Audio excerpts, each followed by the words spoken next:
Y2K. Well, this is really a stupid motorcycle. The Y2K has got as much relevance to motorcycling as a fish. To me, the Y2K isn't about motorcycling. It's an exercise in technological masturbation. This is the Y2K Turbine Superbike. It's powered by a Rolls-Royce gas turbine engine, producing over 320 horsepower. The bike weighs essentially 500 pounds, dry. It will hold 8 U.S. gallons of diesel, kerosene, Jet A. Quite literally anything that'll burn, this motorcycle will run on it. Its incredible jet engine is taken straight out of a helicopter and means the Y2K can travel at 250 miles an hour. This was meant to lift a Bell Ranger helicopter with 6 guys in it and full of equipment. You know, what does that weigh? 5,000 pounds? This is 450 pounds, so power to weight ratio. Do the math! Jay's owned the bike almost 4 years now, and he's quite literally our test pilot.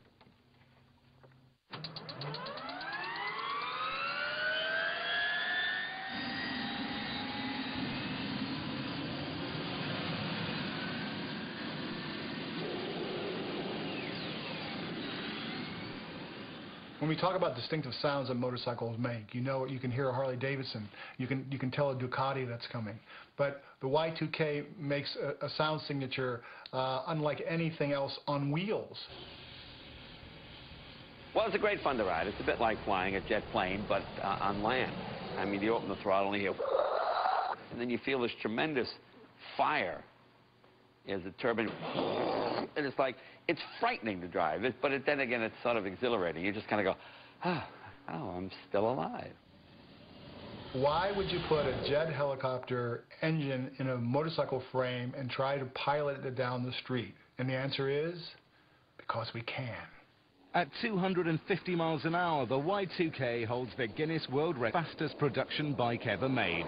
It's also the most expensive. Well, the motorcycle's at $185,000 on for the faint of heart, but obviously you have to be able to stroke the check to have this kind of a sensation in your life. And like I said, if you could bottle and sell, it'd be the most addictive drug in the world. And this is the kind of drug I want to be addicted to.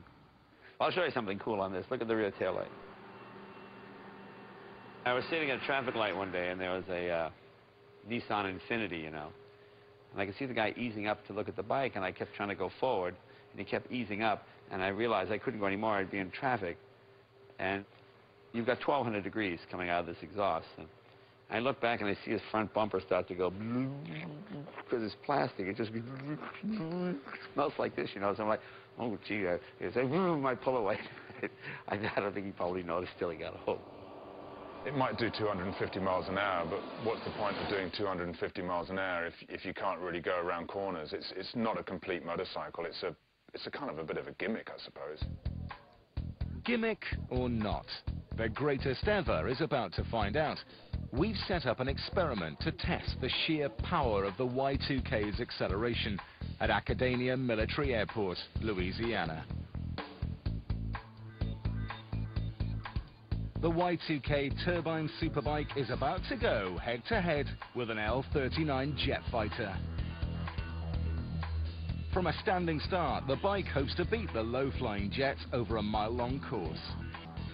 Certainly, I'm nervous. The rider is obviously the guy that's got this rocket between his legs. We've got a special stunt rider here, and James Kane has agreed to ride the bike. I'm confident that we've got the horsepower and the torque to get the job done. As the plane makes its final descent, Ted gives the stunt rider some last-minute instructions.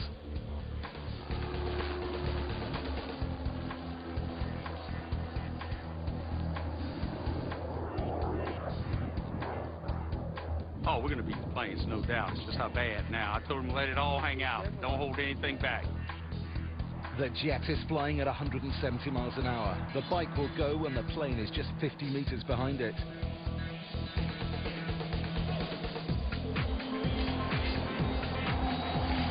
It's a test of pure acceleration.